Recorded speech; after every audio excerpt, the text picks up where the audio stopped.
윤미향 당선자가 8년 전에는 이용수 할머니의 총선 출마를 막았다. 이게 CBS 노컷뉴스의 단독인데 이용수 할머니가 위안부 문제 해결하고 싶다면서 2012년에 출마 선언을 했다. 그게 이제 그때 그 공천 신청했다는 데가 바로 그때인 거죠. 맞아요. 8년 전이면은 이용수 할머니 연세가 어떻게 되시나요? 84입니다. 물론 84신 분이 국회의원을 하지 말란 법은 사실 없지만 이게 단독 보도의 거리가 될까요? 그러니까 그거는 이제 국민들이 몰랐기 때문에 그 당시에는 주목하지 않았던 사실이잖아요. 그러니까 이제 새로운 사실로서 환기시키는 의미는 있겠지만 저는 그 이용수 할머니의 여러 발언들 중에 그러니까 내가 국회의원이 돼서 일본으로부터 사과를 받아내겠다. 이제 이게 과연 현실성이 있는 것인가? 그 당시에 대통령이 박근혜였지 않습니까? 그 이전에는 이명박이었고, 그러니까 그런 외교적인 환경 안에서 일본으로부터 사죄를 받아내는 게 과연 가능한 것인가? 어떤 한 사람이, 그러니까 이용수 할머니가 아니라 이용수 할머니 정도 되는 사람이 10명이 동시에 국회의원으로 당선시킨다고 한들 일본으로부터 사죄를 받아낼 수 있는 게 현실적으로 가능한 거냐.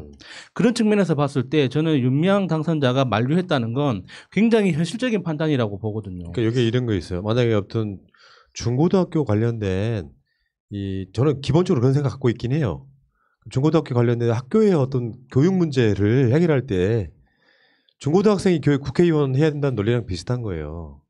그러니까 어떨 때는 대변해 주는 것이 훨씬 좋을 때가 있고 저는 청년 문제는 청년 같은 경우는 이미 어떤 그 가치 판단이나 이런 등등에 있어가지고 충분히 국회의원 할 수 있다고 생각합니다. 20, 30대는. 그러니까 그런 거는 좀 비슷한 건데 그래 놓고 이 헤드라인 쪽이 이런 얘기를 해요.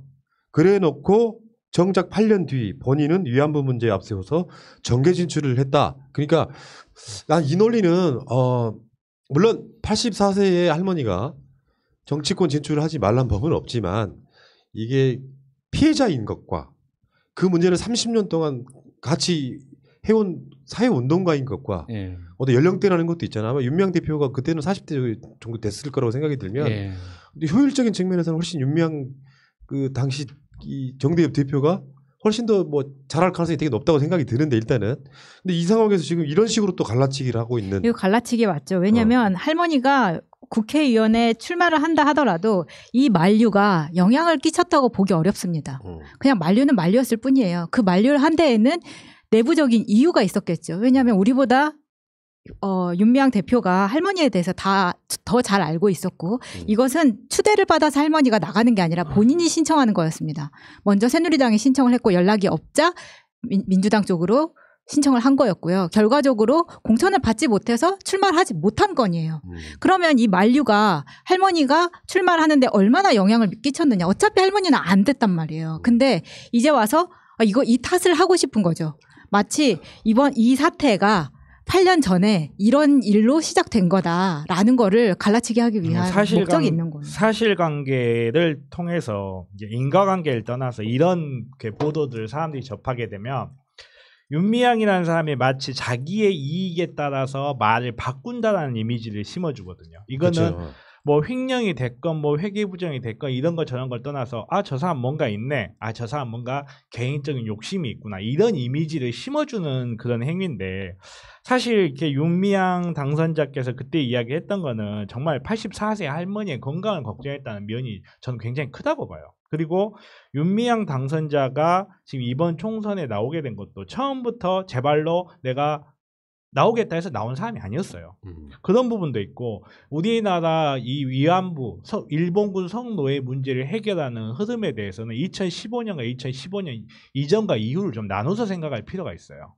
2015년에 일본 박근혜 정부가 일본과 말도 안 되는 협의를 체결했을 때 일반 시민사회에서는 우리가 원외에서 할 수 있는 이제 한계가 있다는 걸 굉장히 뼈저리게 느꼈을 가능성이 높거든요. 그 전까지만 해도 국회라든지 행정부에서 성노예 할머니라든지 이분들에 대한 운동 같은 거에 적대적이지 않았거든요. 근데 2015년 말에 있었던 그 합의 이후로 분위기가 확 변했기 때문에 좀 더 공적인 영역에서 활동을 해야 된다는 필요성을 느꼈을 가능성이 굉장히 높아요. 그런 사회적 변화라든지 정말 이 발언이 나오게 된 모든 맥락들을 다 잘라버리고 마치 윤명양이라는 사람에게 도덕적인 어떤 문제가 있다는 식으로 계속 접근을 해요. 저는 이게 정말 화가 났어요. 그러니까 회계 기준을 잘못 적용했다. 회계 부정이라는 게 돈을 빼돌린 것도 아니에요. 기록을 잘못했다는 것뿐이거든요. 기록을 잘못한 게 이게 부도덕한 거예요. 무능하고 유능하고의 문제가 될 수 있을지언정 이거는 정말 부도덕의 문제가 아니거든요. 어떤 사람이 과연 윤미향 앞에서 도덕을 이야기할 수 있냐고. 이 사람이 30년 동안 비가 오나 눈이 오나 우리 성노의 할머니들 피해 할머니들을 위해서 싸웠던 그게 도덕이에요. 이 사람이 말이 앞에 바뀌어 뒤에 바뀌어 이게 도덕 아니거든요. 이 사람이 30년 동안 한결같이 보여줬던 그걸 보고 도덕을 이야기해야지 8년 전에 상황도 모르는 상태에서 말이 바뀌었다 해서 그 도덕적으로 문제를 삼는다면 니네나 잘해 언론인들. 근데 이런 것도 있어. 그 당시에 이용수 할머니가 국회의원이 됐다고 해서 위안부가 해결됐겠어요? 그러니까 위안부 문제 해결이라는 그 말의 어디 현실적인 의미는 일본으로부터 정부 차원의 국가적 사과를 받아내는 거잖아요. 정식. 그러니까 이게 일반적으로 무슨 염에 무슨 깊은 통감한다 이런 거 말고 정말 미안하다, 잘못했다, 다시는 그런 일을 하지 않겠다라는 이런 정치적 사과를 받아내는 게 목적인 건데 그게 2012년도에는 일본은 절대로 할 가능성이 없었죠. 친일파가 대통령으로 있는데 일본이 왜 그 수구 세력으로 대표되는 그 아베의 그 잔당들이 아베 세력이 왜 사과를 하겠습니까? 그런데 가장 지금 이제 2020년이 된 지금 이 시점에서는 OECD 가장 최근의 보고서에 따르면 구매력 지수가 아니라 명목상 GDP로도 대한민국이 일본을 앞섰습니다. 그러니까 OECD가 낸 보고서로는 최초로 대한민국이 일본을 앞섰거든요. 경제력에서 이미 대한민국은 일본을 압도하고 있기 때문에 거기다가 코로나 사태라는 이런 미중유의 지금 세계적인 상황과 남북 관계 개선이 될 거라는 이런 어떤 장밋빛 희망을 다 섞어서 종합적으로 예측을 하면 일본은 대한민국에 무릎 꿇지 않고서는 앞으로 살아갈 길이 막막합니다. 그러면 2020년 이후로는 일본을 더 압박해서 사과를 받아낼 수 있는 가능성이 생겼단 말이에요. 그러면은 이런 정치적 환경 안에서 이용수 할머니가 국회의원이 되면 국제적인 활동을 열심히 더 할 수 있다는 거예요. 말이 안 되는 거 아닙니까? 그러면은 윤미향 당선자가 아니라 다른 그 정의기억연대 내부의 사무총장이나 실무자가 국회의원이 되면 그 사람은 상징성이나 대표성을 갖고 정치적 영향을 발휘할 수 있다는 거예요. 말이 안 되는 거 아닙니까? 지금 상황에서는 윤미향이라는 그 사람이 아니고서는 안 되는 정치적 맥락이 있단 말이에요. 그래서 그 시민사회에서 추천을 했던 거고 공천받아서 당선이 된 건데 그게 과거에 이용수 할머니가 어떤 이렇게 시도를 했든 안 했든 그거하고 왜 비교를 하냐고. 아니 근데 이 만류에 대한 이런 이야기는 국제 정세까지 따지고 그때 당시에 역사 해결의 문제 가능성이 있었다 없었다까지 가는 문제가 아니라 이거는 그냥 내부에서 있었던 일로 보여지고 이 할머니가 이 문제 해결 가능성보다는 사실 당시에 다른 위안부 할머니들이 이 할머니가 자기들의 대표성을 가지고 출마하는 걸 싫어했다고 하잖아요. 그 말은 뭐냐면 이용수 할머니가 나갔을 때 이 할머니들 사이에서도 할머니가 나가는 걸 원하지 않은 이유는 우리가 기자회견을 보고도 알았던 그 느낌과 비슷하지 않을까라는 생각을 합니다. 제가 이제 뜬금없이 언론개혁 얘기하고 싶은 게 뭐냐면 좀 이런 막말 한번 해볼게요. 개나 소나 기자하는 시대 아닙니까? 솔직히. 그러니까 제대로 된 훈련도 아니고요. 요 기사 쓴 그 기자 내 이름은 이야기 안 할 텐데 기자라고 하면 나이를 떠나서 사고의 폭이 좀 넓어야 된다고 생각해. 근데 마치 이르는 것 같은 거 있잖아. 그러니까 기자가 어려. 야, 저 8년 전에는 이용수 할머니 출마 만료했으면서 지금 윤미향은 왜 그런데? 그런 식의 뉘앙스의 기사를 써내는 건 어린 거예요, 일단은. 그러니까 그런 기자들이 너무 많아. 소위 말하면 진짜 개나 소나 기자 느낌이 나요. 그러니까 요즘은 대부분의 기자들이 써내는 기사를 읽으면서 느껴지는 막연한 거지만 느껴지는 게 야, 역사 공부를 하나도 안 했구나. 특히 현대사에 대해서 아는 게 전혀 없구나. 그러니까 이 정치사회 기사는 어떤 맥락이 중요한 거 아닙니까? 그 이전에는 어떤 일이 있었고 이게 어떤 의미로 다가오고 있고 앞으로는 이런 가능성까지 있다라는 어떤 그런 맥락을 가지고 기사를 써내야 되는데 그냥 보도자료 그냥 베끼거나 자기가 취재한 취재원에 대해서 말 들은 거 그냥 쌍따옴표 쳐가지고 그냥 그대로 내는 걸 기자라고 쓰는데 정말 좀 슬프다는 생각을 많이 합니다. 네. 이명박이 망가뜨린 대표적인 게 그러니까 그 훌륭한 언론인들을 내쫓으면서 그 빈자리를 이런 쓰레기들이 다 채웠잖아요. 자, 지금 오늘 또 수요 집회가 있었어요. 또 이제 이기재 2차 기자회견, 이용수 할머니의 2차 기자회견 뒤 또 열린 수요 집회. 근데 실제로요 가장 중요한 게 뭐냐면은 내부자들이 어떻게 반응하느냐예요. 그러니까 정의연의 지금 그 정대협 할 때 직원이 6명이었대요. 6명이 12가지 사업을 해야 되는 그러면서도 월급은 이제 말도 안 되게 최저임금도 안 되는 그런 수준으로 일을 했다는 거잖아요. 그럼 내부자들이란 게 뭐냐면 난 이렇게 봐. 일단 정의연의 직원들이 있을 거고 같이 활동했던 또 이렇게 결합했던 활동가들이 있을 거고 정의연에 근무했던 사람도 옛날에 근무했다가 지금 안 하는 사람도 있을 거고 뭐 여러 가지가 이렇게 복합적 연대체로 돼 있잖아요. 그럼 그 내부적으로 이런 문제가 터졌을 때 윤미향 당선자가 평상시 때 어떤 의혹을 줬던 사람이라고 하면 법물 터지듯 나올 거예요. 나도 이상했다 이런 식으로. 그런 내용이 아니고 정의연 지키자, 수요 집회 지키자 이런 내용이 나오면서 그 해외에 같이 연대했다는 활동가 분은 이런 이야기를 했습니다.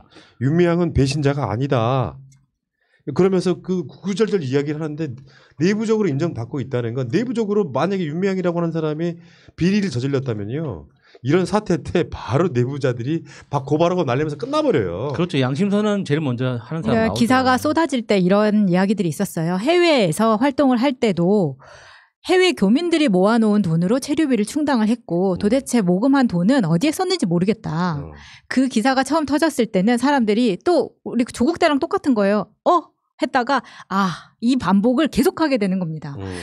이 지금 해외에서도 사실 나가면은 소녀상 돕는 교포들이 많이 있는데 핵심은 이거예요. 체류비, 항공권 모두 정의원에서 지급을 했고 본인들이 도와주겠다 했어도 후원에 대해서 거절을 했다. 자기들이 할머니 모시고 충분히 체류하고 항공권 구매할 수 있는 상황이 됐기 때문에 지급을 한 거고 안타깝지만 그 할머니가 이런 인터뷰를 했기 때문에 이런 의혹이 더 증폭이 됐어요. 자기가 비행기를 110여 번 탔는데 한 번도 돈을 받은 적이 없다. 할머니가 타신 비즈니스 클래스 그리고 호텔 모신 체류비 이런 것들이 다 어디서 나왔겠느냐라고 생각을 하면 다시 한번 말씀드리지만 정의연이 할머니들의 그 그러니까 생활 비용을 대는 게 아니고 이런 활동으로 더 넓혀가기 위해서 만든 것이기 때문에 이걸 자꾸 혼동하시면 안 된다고 생각합니다. 심지어 이렇게 해외 방문 활동 과정에서 이 모금액을 쓰고 남은 거 있잖아요. 그건 그 해외 활동가들한테 기부하고 왔대요. 그러니까 김복동 할머니도 이렇게 유엔에서 연설을 하거나 여러 가지 이렇게 외국 정치인들을 만나다 보면 그 정치인들이 또 기부를 하지 않습니까? 그러면은 그 해외 현지에서 받은 기부금은 그 해외 활동가들한테 오로지 다 주고 왔대요. 그러니까 지금까지 밝혀지고 있는 정의연에서 활동했던 윤미향 당선자뿐만 아니라 할머니 한 명 한 명의 활동들이나 행적들을 들으면 들을수록 사실 좀 기가 안 차거든요. 특히나 김복동 할머니는 그동안 개인적으로 기부받은 금액이 굉장히 많다고 알려져 있는데 돌아가셨을 때 통장에 잔액이 얼마 없었다고 하잖아요. 그만큼 자기한테 뭔가가 생기면 다 어린 학생들한테 장학금으로 내거나 안 그러면 주변의 지역 소방관들한테 기증하거나 해외 활동가들한테 기부하고 이랬다고 하지 않습니까? 그러니까 이용수 할머니도 그런 걸 이렇게 따라하지 않았을 리가 없어요. 같이 했다고 봅니다. 그런 거에 대해서 자기만 그런 활동에서 빠질 수는 없는 거잖아요.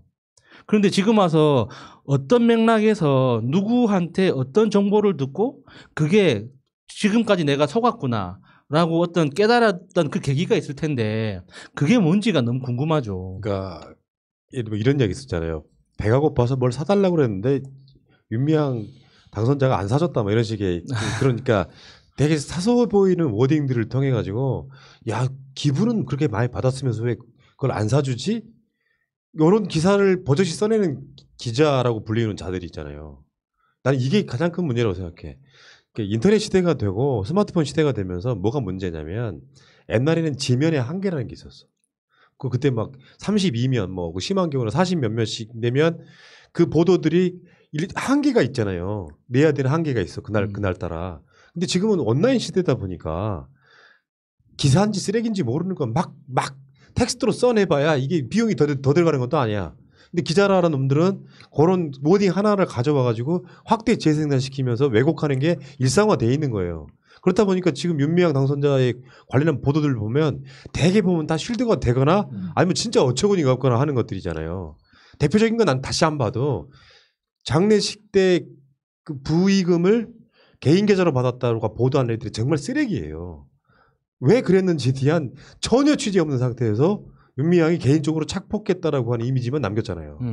진짜 웃기는 놈들입니다 이거. 예, 언론이 진짜 문제인 게 이번에 왜 우리 입에 담기도 어려우신 그분 이재용 부회장께서 검찰 수사 받았잖아요.